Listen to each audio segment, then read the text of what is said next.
read her. She said, Oh my oh God. my God. I did, but Oh my can you help God. me? She's traveling around. Okay. I had to sign this back again. You want to do it now or do No, after the approval. I bet it's too funny. Yeah. She's taking care of the dogs. Oh, I'm sorry. Well, how many dogs Put on I my know. side. She has a Christmas okay. Kelly. Kelly.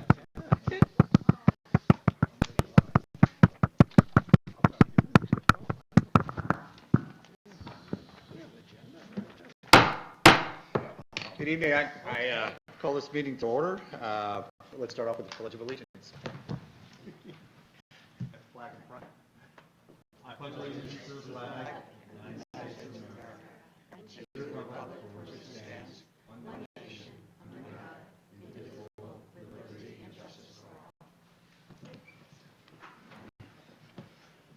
all. A couple of quick announcements. Mrs. Stevenson could not make it. She's on vacation. Also, Sheridan, our student representative, could not make it because of some other conflicts in her schedule.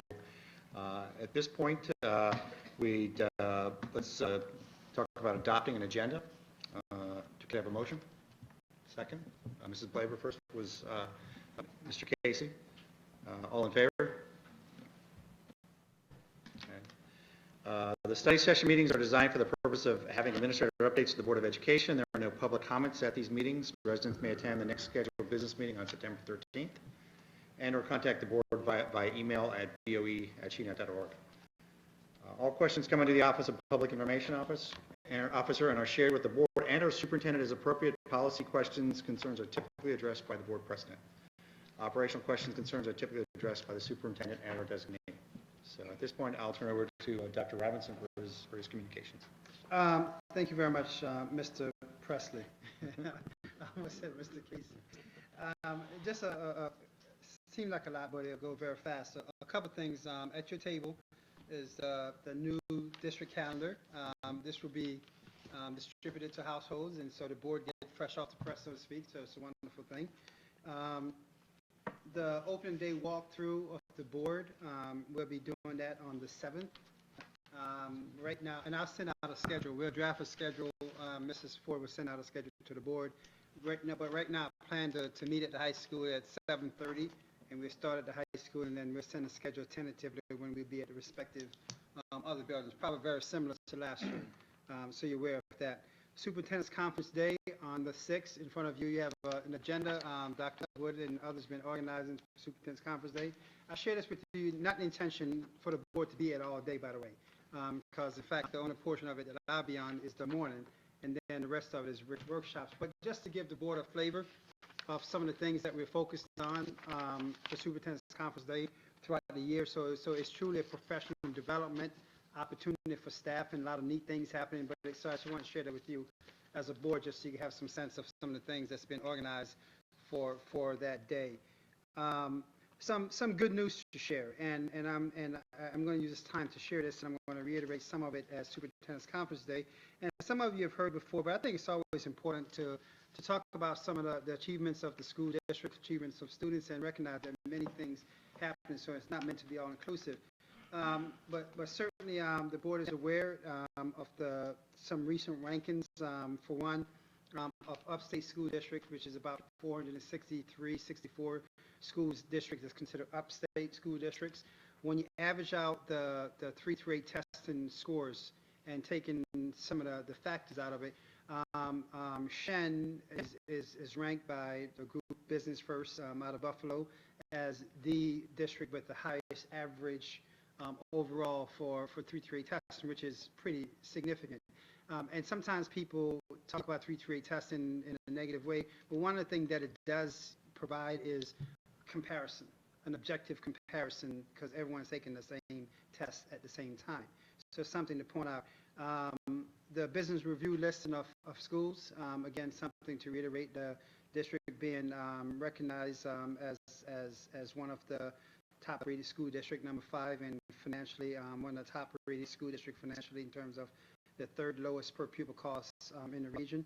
Elementary schools, all of our elementary schools are in the top 100, with 7 of them being in the top 50 and 3 of them being in the top 10. So again, an indication of a solid district across the board.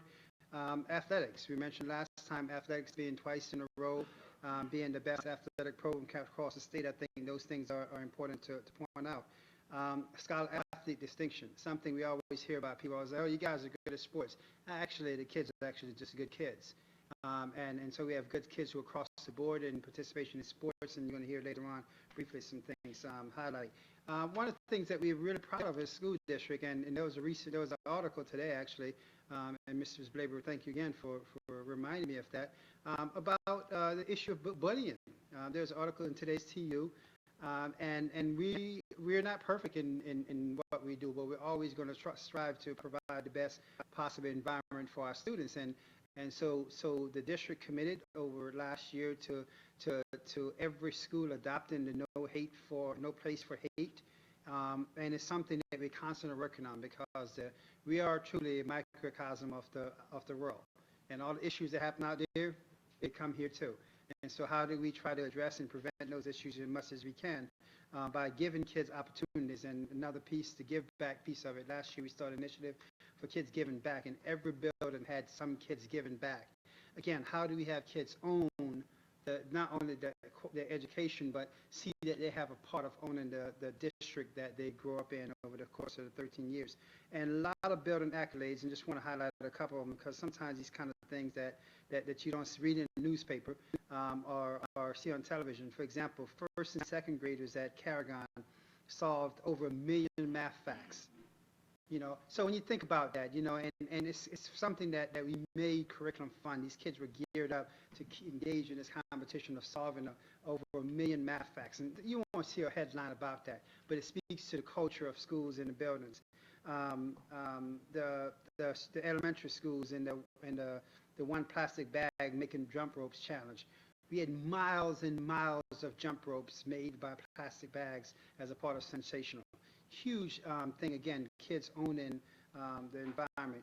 Arenda kids in the PTA reflection contest.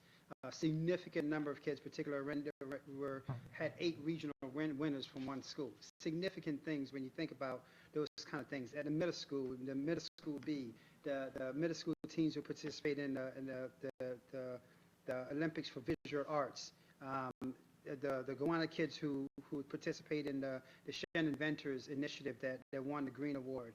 The middle school kids who we had over 42 middle school students in a Future Cities competition. Things, again, that you won't hear about, read about in newspaper, but those things that define the culture of the school district. At the high school level, one of the things that we're talking about, high school, the news, U.S. News recently ran a report on high schools across the country. There are almost 16,000 high schools across the country. Of that 16,000, almost 6 of them were eligible for the criteria that the U.S. News used to rank high schools. Out of that 6,477, Shen was 246. We were the highest ranked school district within the region. And that's going to change, fluctuate from year to year based upon factors. But it's a tremendous indication, again, of progress being made by the school district. And certain people could read about those kind of things.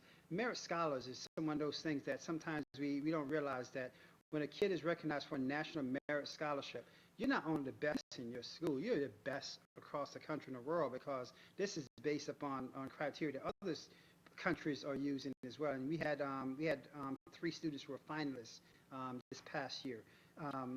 The ACT just came out with a thing that actually is embargoed until tomorrow, so I'm just it's tomorrow somewhere. And they just came out with a ranking where over the past 5 years, our number of test takers of ACT have increased, and we had an all-time high of 349 test takers last year. And here's the beauty of it. We've seen more kids take it. In fact, it's almost 100 more kids last year than 5 years ago. And yet, we've had the highest composite score this past year. So more kids taking it, yet the composite score is higher. A testament to a lot of work from a lot of folks from a K-12 perspective in terms of preparing kids. Related to that, we also had a kid who had the highest score possible on the ACT as an example. So I'm sharing those kind of things because a lot of good things happening, and unfortunately sometimes people perseverate on the few negative things because it's not fitting their needs. And yet we forget that many wonderful things are happening. Robotics, for example, that program is exploding. Not only what they're doing here at Shen, I was at a meeting the other day and hearing that our robotics kids are helping teams from other schools formulate teams, and they're coming here to our site to see how we do it and those kind of things, and sharing the wealth, so to speak, the wealth of experience is what we're talking about. So those things are huge. Some personnel pieces, and we have staff being recognized all the time. And I want to highlight, we recognize Mrs. Ryan here at the board for the character piece. We recognize Dr. Wood, who was recognized by the New York State Librarians Association as Administrator of the Year. The Transportation Department, under Al Karam's leadership, was featured in the School Transportation magazine, which is a statewide and depends on some cases national publication, featuring Shen Transportation and some of the things that they're doing there. We had a counselor, Mrs. Quinn, who was a Counselor of the Year by CASDA. We had a LOTE teacher, Jennifer Bennett, was selected for the AATGA Next Gen Leaders Program, a very selective program that she was elected for. We had Amber Quinn, who was also, again, recently profiled in one of the local papers here as one of 60 social studies teachers across the nation selected for the C-SPAN's 2060 Educators Conference. So we could go on and on and on, and I think that as we look to prepare, open the new school year, it's important for us to talk about those successes, because behind those successes, and you hear in the second here, as we go into the fiscal analysis and the budget stuff, it's a lot of work by a lot of people. And it starts here with the board, and it ends here with the board. Because quite frankly with you, if we didn't have a strong board that recognized that the role of the school district is to think about the best interests of all kids, not just some kids, all kids, and work towards that, we wouldn't have these successes. So I think it's very apropos as we prepare to talk about district goals a little bit tonight, to kind of take the time to reflect and think about the good things that we're doing, recognizing that there's still a lot of challenges. We still have a lot of areas that we need to grow and improve on, and this is not meant to say, oh, wow, we have made it, we can give up. We never rest on our laurels. And I remember, Mr. Casey, 10 years ago, when you asked me if I had interest in Shen, one of the things you said, we want someone to make sure that we never rest on our laurels. And I made a commitment to you, and I think we've been committed to that as a school district, make sure that we never rest on our laurels and continue to grow and improve upon the things that we're doing. So, again, I just want to share that with the board as a whole, and I have copies on here in case you want some of these highlights for your own personal notes and conversation points as well. You want me to continue with the two study session pieces? Certainly, go ahead. As Mrs. Wetmore comes forward, Before, Sure, you did mention there was one highlight you did mention. I think a bunch of students got to mummify their superintendent. that was a highlight for them, low light for me. Yeah, I thought that was one of the best pictures I've ever seen on the website. These kids smiling. I think you were smiling too. Yeah. So mummify your superintendent. You saw the smile in my eyes. So I appreciate that, and as Mrs. Wetmore come forward to talk about the fiscal piece of it, I think this tonight's going to be ironic because we're going to see the full scope of the school, but we're going to realize that we can have the best ideas, but unless we can make those ideas a reality, they're just simply just good ideas. And the fiscal health of the school district allows us to turn great ideas into great actions and great outcomes. So just to contextualize what Mrs. Wetmore is going to talk about a little bit tonight. So I'm pleased to report that we ended the year in a very solid financial condition, as you can see from the presentation. We'll kind of work clockwise around the page. Starting with our expenses, we expended almost 97% of our budget this year. Savings this year came in the form of salaries, benefits, and utilities. Not surprising when you realize we have over 1,800 employees. We had 47 retirements, 49 resignations, and 132 leaves of absence. So those were both paid and unpaid leaves at certain points in time. So that accounted for the savings in the salaries pieces. Benefits are often related to salaries because Social Security and retirement systems are a percentage of the salaries that we pay. So when we have savings in salaries, we also have savings in benefits. We also had some savings in health insurance. With the Affordable Care Act, we never quite know where our rates are going to end up. We budgeted between 8 and 11% increases in all of our different plans. we averaged about 6.25%, so we did better there than expected. Moving on to the revenue side, we realized a little over 100% of our revenues. The majority of that came in the form of state aid, and those tend to be our expenditure-driven aids. So we received more aids because we expended more in those categories, maximizing our aid to the extent that we can. And that gives you a little breakdown as to each of the pieces that make up our whole. Tax levy is by far the highest amount, followed by state aid, fund balance, and the other miscellaneous local pieces. So in total, we had about a $5.5 million operational excess of revenues over expenditures. Based on that excess, we are able to refund some of our reserves.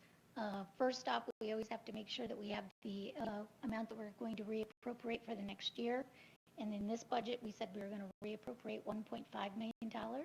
The rest, we can look to refund some of our reserves, which we've mentioned here.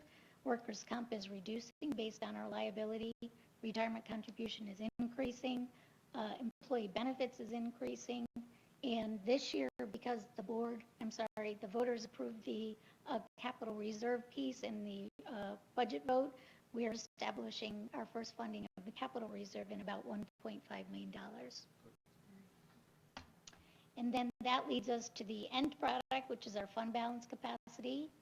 As you recall, the limit from the state is 4%. This year, we're ending with a 3.87%, and kind of projecting the next year forward, we're expecting to be about 3.91 if everything remains the same. So just a couple things before we ask board questions, want to highlight, in particular this slide, the consistency becomes a big part of it. I'm sure Mr. DeLallo will offer some comments that as we look down the road and the fiscal limitation with the tax cap, we have no idea what it's going to be, but we anticipate it's going to be worse off than it was this past year. And one of the big things that we're trying to do as school district is how do we control our destiny? What I mean by that, we don't want to be here in December, January, February, talking to the board about, oh my God, all those great programs we added last year, we have to make reductions. So as we plan forward with reserves and these other things, that's a part of that planning forward. So we have a consistency in program offerings, and quite frankly, each year trying to enhance program offerings and expand program offerings to our students. And so this gives you a good sense of that consistency piece. How do we maintain a consistent reserve within the state mandated 4% limitation for reserves? And clearly we're there. We want to remain at that point, so we don't have to every year this political reliance on where is the wind blowing and what can we do type things.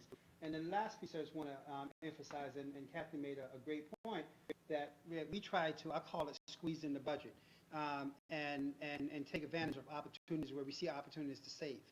And because saving today means leveraging resources to do more tomorrow.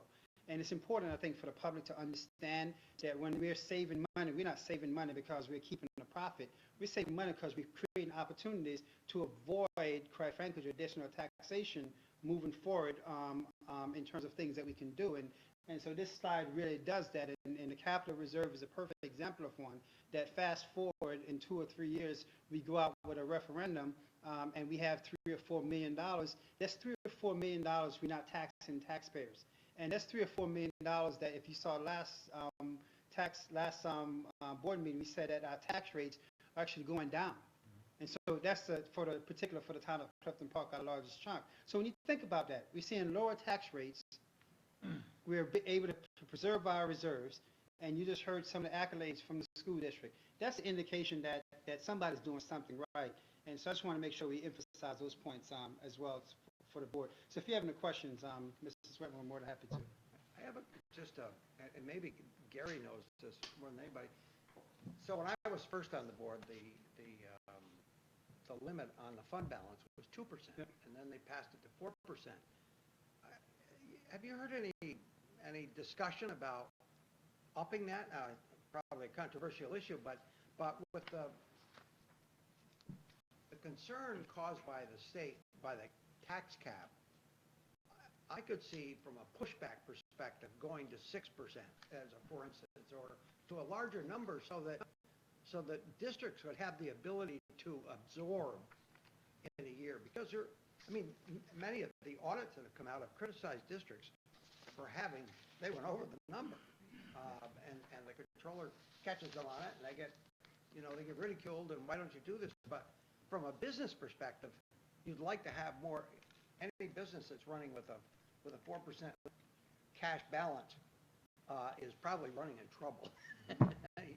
We're not in terms of the balance, but I just asked the general question. Is somebody? The reality of that is that I have heard absolutely no discussion, but think about the fact we are an anomaly among school districts. We are. The governor put pressure on schools not only in the last few years to expend whatever balances they had rather than building them up. So given the fact that there are still school districts that are not in good fiscal shape, they're really not in a position to take advantage of raising the cap. As desirable as it might be from, as you say, a business perspective, it's not likely to have any kind of traction whatsoever. Thanks. The state aid, a dollar amount, any ideas for this year coming? Is that going to be the same, going to go up? Or is it still sort of the push back and forth that we see from like December to March? So that is truly the million-dollar question. As you recall, this past year, the state, the GEA was the big topic area, and a lot of repayment of the GEA. The big question is that a part of the base? Or is it a tag on that, we gave it for a year, but it's not there next year? And because how the laws were written it's not clearly defined. And so that's a huge question out there, because we benefited from it as a school district because the state took away so much from us back in 2009, and so that's becoming what is the base moving forward. And to be quite frank with you, we probably won't hear anything about that till probably November or so, when the political season heats up around the state budget conversation time. So that is a huge conversation point for us, and that's the reason why when we look at this, how do we create enough flexibility that if in fact that additional GEA amount isn't a part of the base, we can offset that, or should I say plan to offset that over a number of years without having an adverse impact on our program capacity. Great question, but that's one of those that we're waiting to see. Thank you. You're doing a great job. So I'm going to stand up. So one of the things that we do this time of year is talk about district goals, and clearly the board has been engaged in this process and engaged in conversations. And this slide, I think, is probably the one that's most indicative of the board's more direct influence, if you will, in terms of the tone and the tempo of the district. And this goes back several years back. I'm going to point back to when Mrs. Braber was board president. We started having the conversation about, what's the theme? How can we talk about a theme? We have specific goals, we have specific objectives, the technical things that we do from a employee of the district perspective, but what's the broader theme and some of those things that we want to say about the school district? So this first page of this document, the public document that looks more like this, that will go out after board approval of the document, kind of gives a good perspective of a message about what we see as a theme. And one of that tagline, you see the Generation Z. I didn't make up Generation Z. That's what all the social scientists that study generation of people, that's what they're calling that age group that's now in school and be in school for the next 10 years ago, this Generation Z. It was the new millennium, and now it's Generation Z.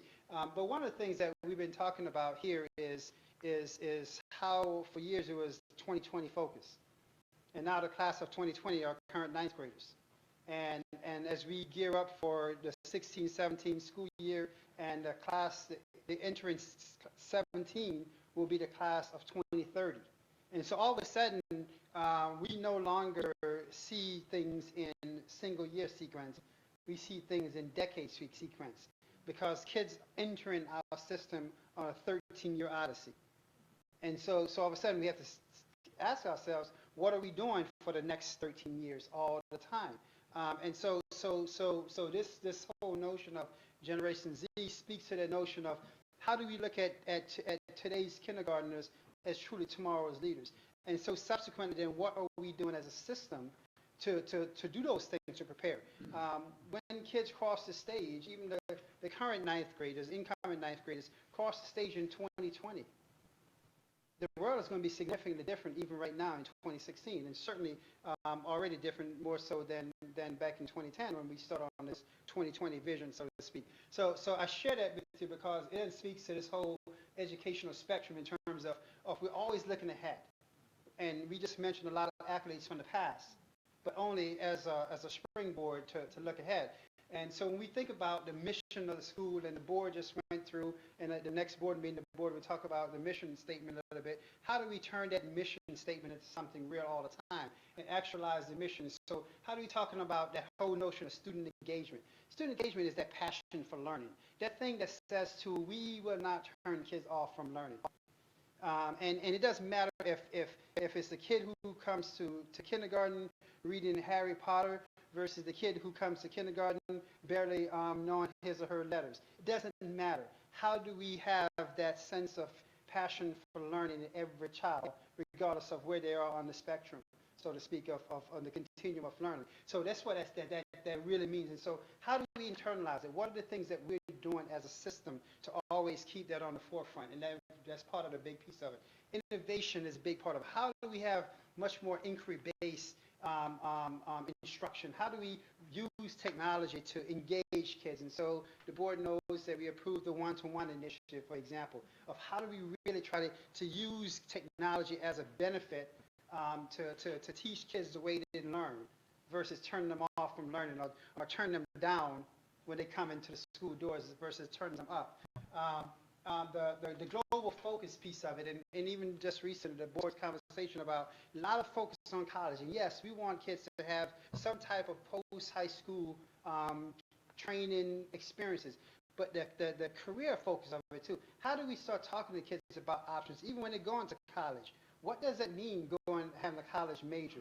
And what does that translate to in terms of what you focus on and the realities of what the world you'll face as adults? So that global focus becomes a big part of the piece of it. And then the last piece of it is the collective work and responsibility. We're all responsible, the community, and often said that we only go as far as the community is willing to support us.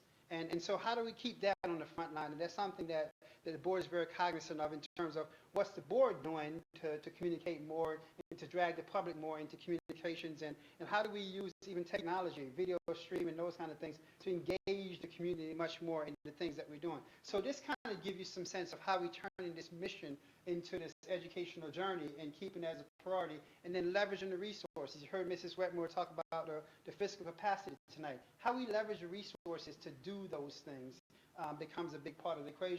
And ultimately, we're talking about outcomes. Kids going to live and they work in a very collaborative way now. So it's no longer people doing things in isolation. Everything is in collaboration. How do we create that structure? How do we look at things from an outcome perspective? It's just not, I think we're doing well versus I know we're doing well and here's the data. Or I know we're not doing so well and here's the data. So how do we make sure that we can have evidence to support what we need to do or what we're doing? How do we ensure that we have, so that translates to very rigorous curriculum. There's a lot of debate about where's the state of New York going with the new standards and Common Core. And you know what, that's all interesting, but to be quite frank with you, that almost becomes relevant for what we need to do as a system. Because at the end of the day, we need to say as a system, are we providing our students with a high quality educational experience? And so subsequently, the rigor of that curriculum becomes a major part of that piece of it. So a lot of work, and even when you look at the agenda for Superintendent's Conference Day, you see that. You see the quality of things that we're focused on from a professional development aspect of it. The best practice research and looking at emerging needs. What are the emergent needs and how we're planning for those kind of things? How are we future-proofing our facilities to take advantage of what the future brings to us as we move forward? And again, how do we capitalize on learning opportunities, on communication opportunities. So this really give you a good sense of, as a district, what's our focus. The rest of the document, to be quite frank with you, becomes much more of a process orientation to things. The 5 district goals that the board will be asked to I'm going to say approve, almost reaffirm, because we try to be consistent with those. Again, a statement for the public, because sometimes people don't realize that every one of our district goals start off with the first initial intro statement: improve student achievement by. And that's so important. So it doesn't matter if it's Dr. Wood as our chief academic officer, or if it's Ken, or one of the guys who are in the hot sun every day trying to line the fields to make sure that the athletic competitions are ready. It doesn't matter. Everyone is focused on the same thing: improving achievement by doing my piece of the equation. Because absent their piece or anyone's piece, the experience for our kids aren't the same. And so how do we look at that piece of it, provide a well-rounded experience? So you see that piece in the document is structured such that we have our district goals that the board approved. Then each year we look at 3. Try not to have a laundry list of stuff, because unfortunately, when you have a laundry list, something is not going to be done very well.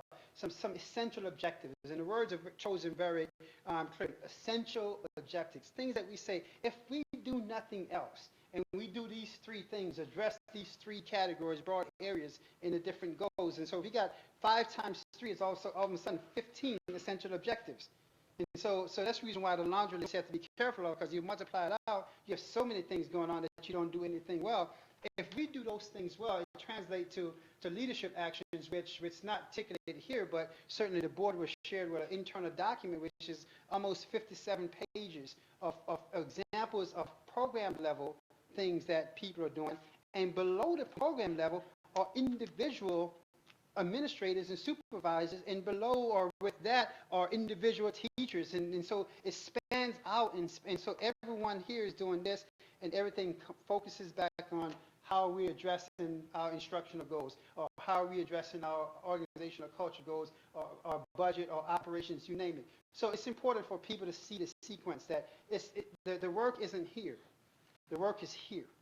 And it does this. And so the structure is designed to create that dynamics, that we all are part of this collective work and responsibility to make things work effectively as a school district. So I just really want to show this as we move forward, because one of the things that we also did a little bit different this year in our goals preparation process, and the board sees it with the long document that I shared with the internal document, is that we start talking about, okay, what are the actions? It's important to talk about. The why is already answered. The why is driven from the mission. Why are we doing these things is driven from our mission. The why are we doing this from the first piece. Now the what are the things we're doing? Who's involved? Let's talk about who's involved before we even start talking about what we're doing. So who's involved in the process? How are we going to define success? So before we go on this road trip, let's talk about, how are we going to define success? Is it just getting there? Or is it getting there within a certain time frame? Or is it getting there within a certain time frame with a certain expenditure limitation or investment or otherwise? What's needed? What are the resources needed? Can we effectively do what we're saying that we're going to do? Because oftentimes you hear that. People have great pronouncements. Oh, yeah, let's do this. And can we actually do what we just said? So we ask and answer those questions before we embark upon actions. So once we have things in a document, there's a high degree of confidence that at some point we'll be coming back to the board, be it mid-year, year-end, saying, yeah, we're doing these things. And if we're not doing these things, what are some of the reasons why we're not addressing those things? Expected completions and some key timelines. How do we keep honest people honest in the process? And what more important, how can people anticipate when things will happen? And so we take the guesswork out of the equation in terms of those kind of things. So that's a new dimension that we added this year to our process to really make sure that, certainly for me as superintendent, I could do this to the school district by wrapping my hands around the district via our goals process. Because at the end of the day, all the heavy lifting in the school district is going towards achieving those essential objectives and achieving subsequently addressing the mission of the mission of the school district. So this gives the board a good perspective on that. One thing, Kelly, did you pull up that one other document? Which one?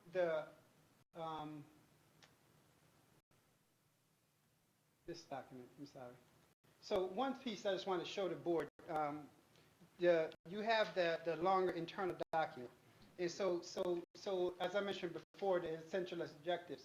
So this is curriculum instructional goal. This is objective 1, for example.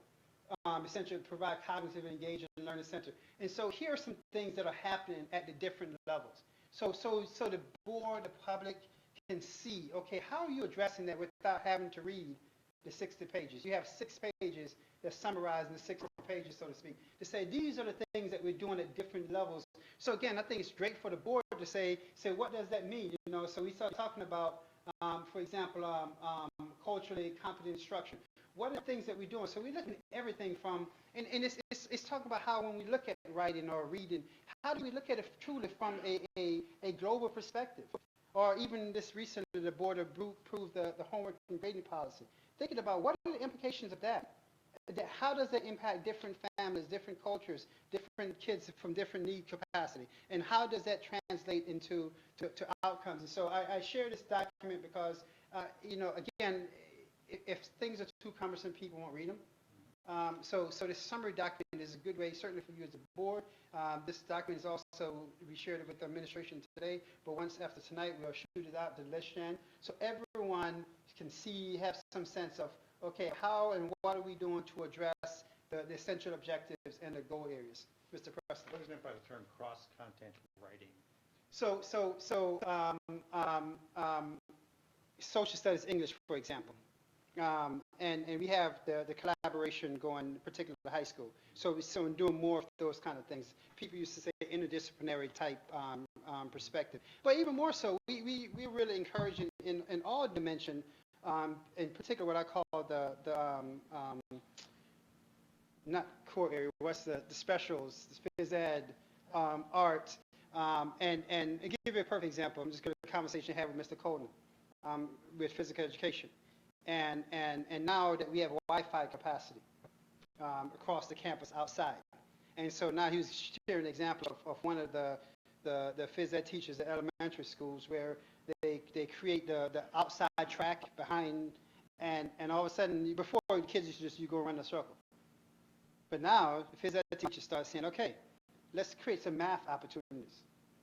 And so for the little kids, it starts talking about, okay, how many steps to go in the inner circle versus the outer circle.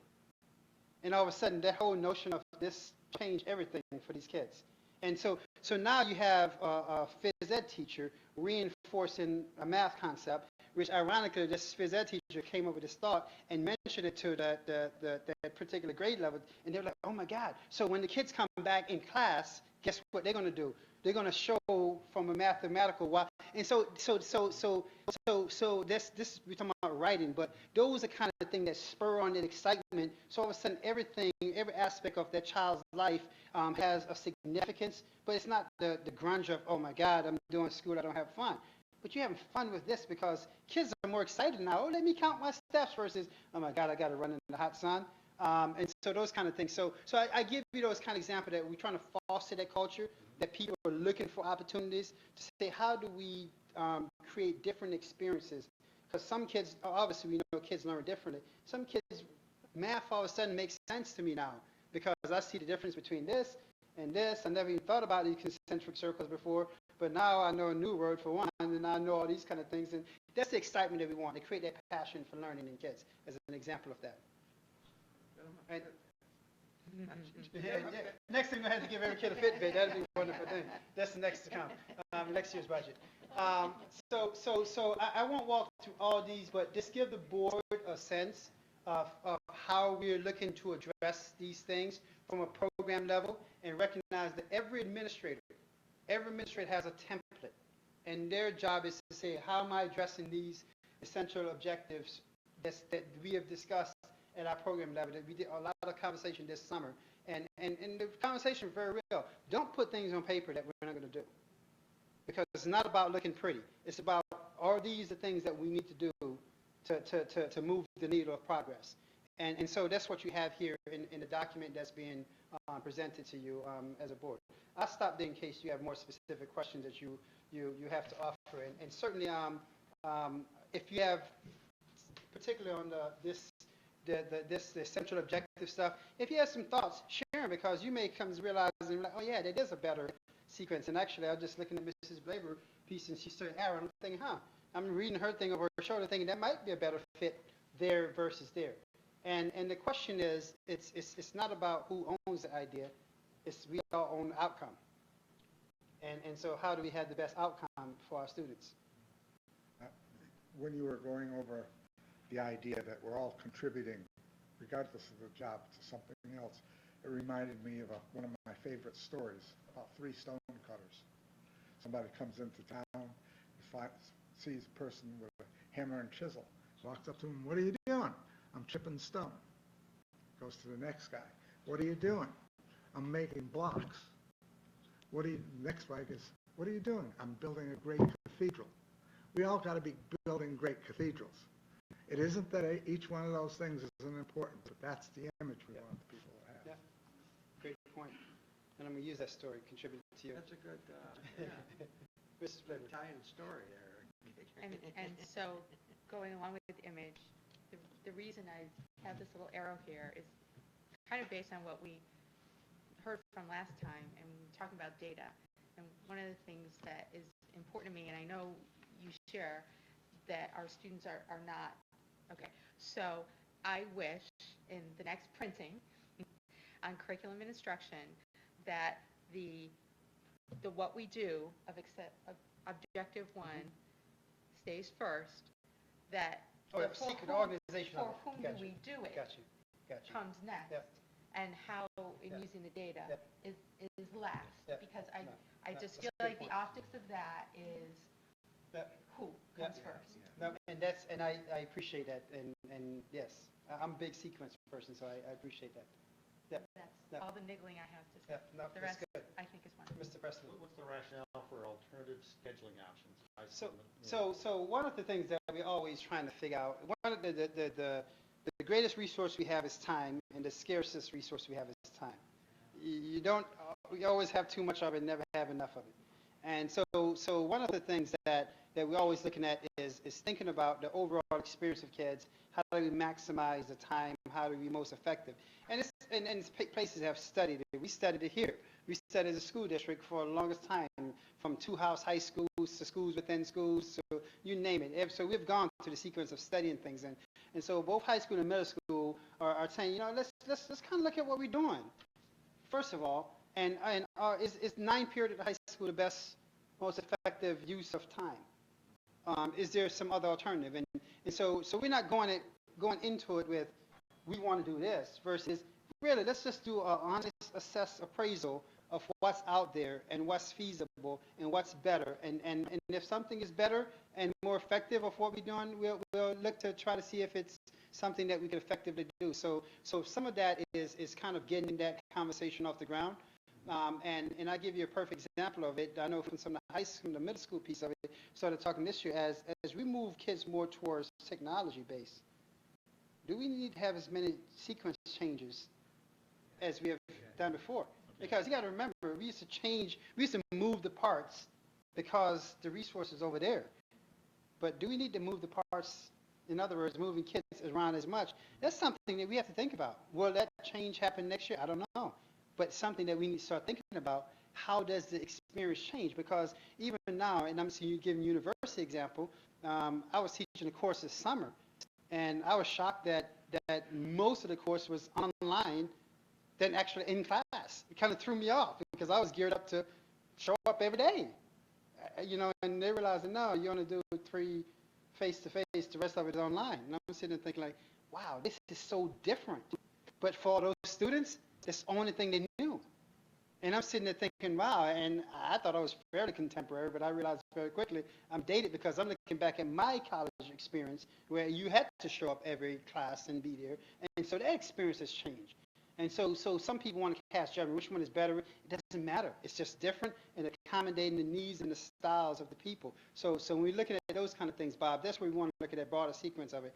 Should we do things the way we have? Could we, in fact, do it differently or better? So I think that's where some of that conversation is going. And as things evolve and develop, clearly we'll be bringing more things back to the board before we take any actions. So we're excited about the new year because I think this document reaffirms and confirms some of the things that we're doing well and creates some opportunities to enhance some things and move forward as a school district, recognizing that today's kindergartens are truly tomorrow's leaders. And what are we doing today to prepare those kids for a decade from now? So, I don't know if any additional thoughts, questions? Bob? Also, the advisory council for athletics, what's sort of the Yeah. driver? Well, see, that's actually becoming much more popular. And I know Mr. Conan, who I think next year is going to be the president of at least the Regional Athletic Association. That's something where we've always known, and it doesn't matter what level, high school or college. Kids who participate in sports have a tendency to also be, quite frank with you, more comfortable in the public, more comfortable talking because they live in the public eye, so to speak. And so one of the things that we're trying to do is take advantage of that in terms of the ability of peers influencing peers. And since in many cases other kids look up to student athletes, why not take advantage of that? And so in this case, we had some student athletes who came to Mr. Cohen and said, hey, can we start a student leadership piece? And it was a perfect opportunity to say, yeah, you guys can help influence the independence of your learning and talking. So it's not only about athletics, by the way. It's about how they contribute further. And so it's the same kind of complements with the student senate who has a different band. And so that's one of those things that this year we had some great kids who not only great athletes, but they were great kids who really want to say, how can we do more to contribute to our school environment? And so one of the things we want to do is see how this runs. And now we have schools across the region, certainly it could be even across the state, but I'm aware across the region, who are looking to do more of this, to take advantage of those opportunities for kids to truly step up to the plate and again, contribute to their school environment. So this is going to be a pretty exciting one because they have a lot of ideas of volunteering, of giving back, and the things that we want kids to become truly community-oriented. But similar to how Mr. Presley, if you is asking those questions, if some point the board sees anything on here, board members, feel free to reach out, try to provide clarification. The intent of doing this, which would be a part of our public document, so you can see the internal document you have is just to kind of give you some of the details of some of the things, and some places are cleaner than other places, but it gives you a good sense of the grind that happens behind the scenes, so to speak, to make all these things a reality, the cathedral that everyone sees from the outside, and not realize it started with a rock that was chipped by that first person. So we want to make sure that people see that. And Mr. Delalo didn't appreciate me using this thing. So thank you. Appreciate it. Thank you. Okay, let's move on to the 4 action items. Let's move on to the reserve allocation. May I have a motion? Mr. Casey, second. Mr. Rajat, and any questions or comments on the reserve allocation? If not, all in favor? Let's move to the just recently discussed 2015-2016 district goals. Motion? Mr. Gilbert, second. Mr. DeLallo, questions, comments? 16, 17, right? Yeah, 16, 17. Oh, yes, okay. Yep. 16, 17. Did I give it an old version? Yeah. 16, 17. Okay, no, that's for 16, 17. I would like to make a comment. 4 years ago, we were at this point starting the year off, and the whole tone of our discussion seemed to be all about APPR coming in from the state and how we're going to wade our way through this. It's almost like mud of all the series of changes, and they were mandated from the state. And that seemed to sort of set the tone. That was sort of my impression, is those are just big things coming from above. We don't have any control of that coming at us, but the tone here is much different. We still have the tax cap. The tax cap was relatively new 2 years ago, okay, and that's creating a lot of focus on how you can manage things like capacity and costs, okay, that's a challenge. I think we're more than able to meet that. Other districts may or may not, but that's their challenge.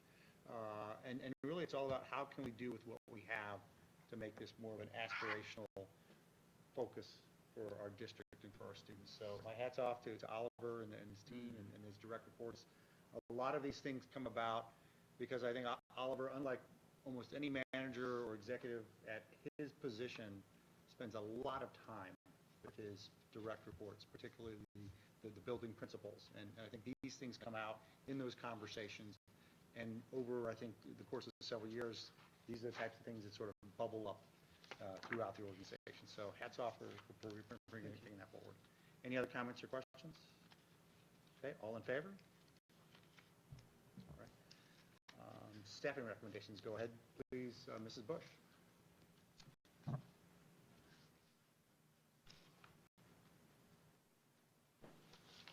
Good evening. With new teacher orientation, we have 45 new teachers that we're bringing on board tonight. I believe there are 5, and 1 is here, Nicole Sakara, who's going to be a Ronjan grade 3 teacher. Nicole, would you stand up, please? She's a trooper. Yes, and Nicole is fairly new to teaching. She'll be on a 4-year probationary appointment, and she comes to us from experience at Stillwater. So we want to welcome her, and she sat through the orientation and participated today. So that she's a trooper. There are no retirements on this agenda. Motion? Motion for Mr. Casey, second for Mrs. Blaber. Any comments or questions? All in favor? Welcome, Nicole. Welcome, Nicole. And final action item is approval of a revised tax warrant. There was some changes in the stock calculation to our favor, so that's always a good thing. And so by law, we have to have the revision since the tax levy number will be adjusted based upon that. And the board will be asked to sign a new form as well. So we'll pass this around after approval. Okay, so just comments, questions, all in favor? Don't you need a motion? You need the motion first. Yeah, okay, motion to vote on the approval for revised tax warrant. Mrs. Rajat, Mrs. Blaber,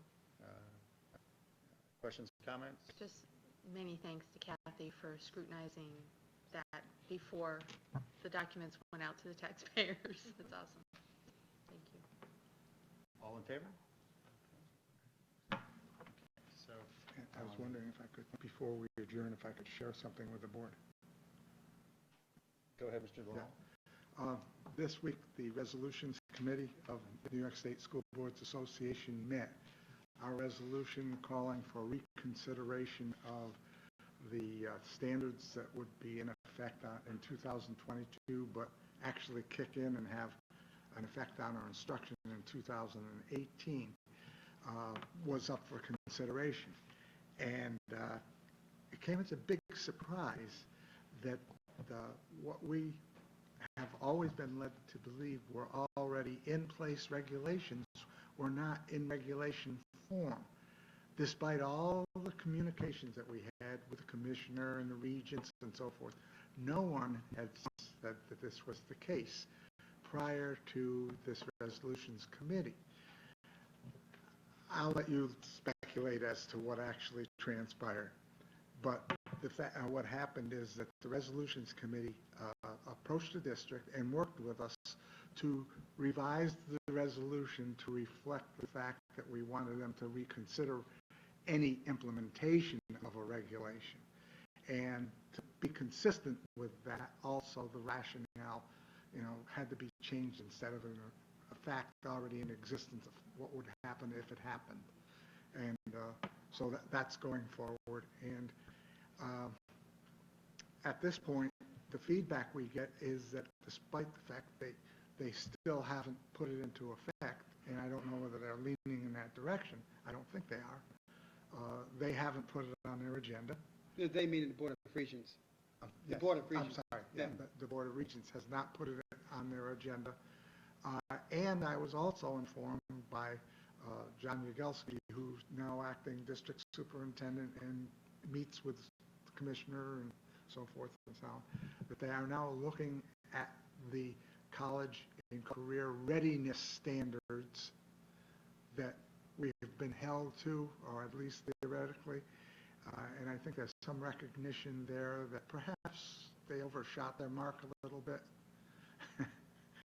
and perhaps we'll see a little bit of change there. The great news, though, is that, as we've heard consistently tonight, both in our workshop and here, is that Shenendehowa has its standards and they're solid, and we're working for them. The state can basically do whatever they want to do. We're still going to be Shenendehowa, and we're going to be great. Thank you. Thank you, Mr. DeLallo. Okay. Before we adjourn, a couple of dates I'd like to remind you of. Superintendent's Congress Day on the 6th, opening day on the 7th, and our next meeting September 13th, 7 p.m. So we're going back to 7 p.m. start time. Any other comments or questions? Okay. Do we vote on adjourning? Yes, we do. Okay. Can I get a motion to adjourn? Mr. Gilbert, second. Mr. Casey, all in favor? Adjourned. This got to go along with the sign.